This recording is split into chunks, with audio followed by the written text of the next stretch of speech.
of the first challenges that jump out at me as I glance at the music for the All-State audition this year are the keys. They're a little tricky and they're a little unusual, but I think we can break them down a bit and help you understand them so they're not a problem for you. In this video, we'll look at each of the two excerpts and discuss the keys and key changes in both of them, and then provide, hopefully after this video, some exercises that you can play along with to help you feel more comfortable with the keys. When we see a hard key, or at least for me, when I see a hard key, the first thing that comes to mind is, oh gosh, I hope I can get the right fingerings down. But with too much to prepare for an audition, that's not going to be a problem. You're going to be able to figure out, if you're trying, which fingering needs to go down for each note. That's not really going to be a big deal.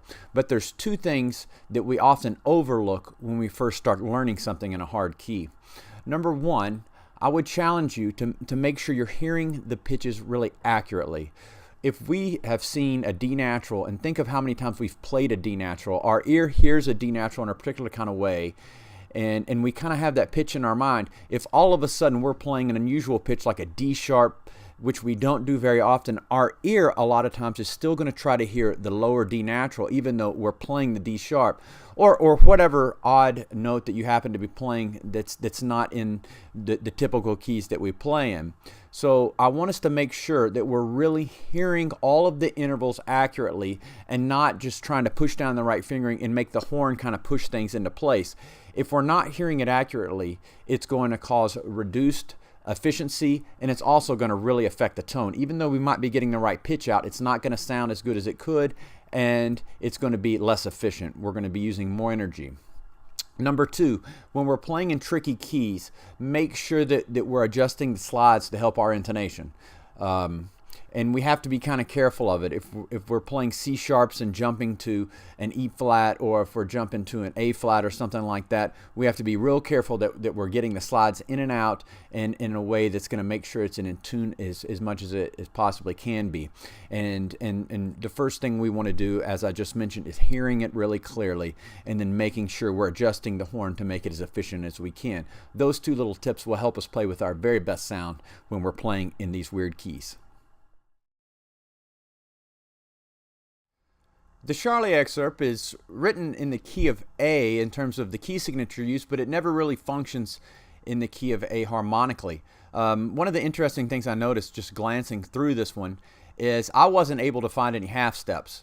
And if we're going to talk about a major key, we have to have half steps. The reason a major key or a major scale is a major scale is because of the way the intervals are placed within the scale. It's whole steps except between the 3rd and 4th scale degree and the 7th and 8th scale degree. So in C major, we have the half steps between E and F and B and C. In this excerpt, unless I'm missing them, which is very possible, there are no half steps. So that leads us to believe that the whole tone scale could be playing a big role in this one. And it does. Beginning in halfway through the 3rd line where it says dolce, which means sweetly, where it says dolce there, you're going to start to see some real examples of the whole tone scale being used very clearly. And the whole tone scale is it's just a scale with all whole steps. There are no half steps in there. And you can look down the page here and we see all kinds of accidentals and all sorts of things. So you're going to want to familiarize yourself with the sound of the whole tone scale, so that way your ear is not fighting you quite so much. When we practice exercises featuring the whole tone scale, we are trying to get the fingers comfortable playing a bunch of whole steps with no half steps, but we're also trying to get the ears comfortable hearing a bunch of whole steps. That's something that you probably haven't spent a lot of time on. And so your ear is learning a new thing, some new sounds for the ear. So we want to make sure if we're going to practice slowly, we're doing so for the fingers, but we're also doing so the ear has a lot of time to soak this in and get accustomed to these pitches. So be very careful about the way you're hearing this. If you're playing this and you hear a bunch of half steps, there's a pretty good chance you might not be playing the right notes. So I'll give you some excerpts or some little exercises after this video and some play-alongs that will feature this whole tone scale more, and I'm hoping that's going to give you an advantage when it comes to learning this one. The Arban's is fortunately a little more straightforward than Charlier. It starts off in the key of B major.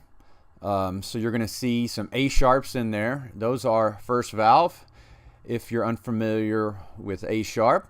And keep in mind the A sharp is going to be the 7th scale degree, which means that it's the leading tone, and every time we have an A sharp, it's generally going to want to lead harmonically back to the B. So if you see some spots where you have an A sharp going to B, you can bring that out just a little bit, because that's going to give a lot of strength going forward to that B, and I think that will create maybe a nice musical effect there. On the second line, we see an E sharp, which is a little bit unusual, going to an F sharp, and that's going to be only a half step apart, so make sure that that interval is accurate and you can kind of lead from the E sharp to the F sharp there. And in the last measure of the second line, we have a C double sharp, which is in harmonic to a D. A C double sharp is essentially the same note as a D. It's first valve, just like a D, but it's just a C sharp with an extra sharp to it, which raises that all the way up to the pitch of a D, as I've mentioned about 4 times now.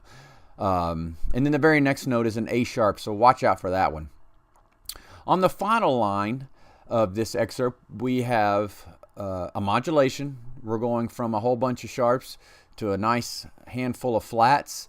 If you look at it, that's 4 flats, so that tells us that it's probably the key of A flat major, but in this case, that's not really what's going on, because we have all these D naturals on the last line. It's really functioning more like it's in E flat major on the last line. So we're gonna play a couple exercises in E flat major. I think that will help us more than doing A major, because it's really in the last line is really in E flat major and not A flat major, despite the key signature. So now we'll look at I'll supply a couple videos after this that feature these keys and the keys from the Charlier. So if you'll review those, I think it will make playing these a lot easier. And remember that we're really going to want to make sure we're playing in tune, even though we're playing in a very odd key, because a lot of times when we're going to some of these weird notes like an A sharp or an E sharp or a C double sharp, we might be throwing the right fingering down, but it's really important that we're hearing that right pitch if we're going to play our very best.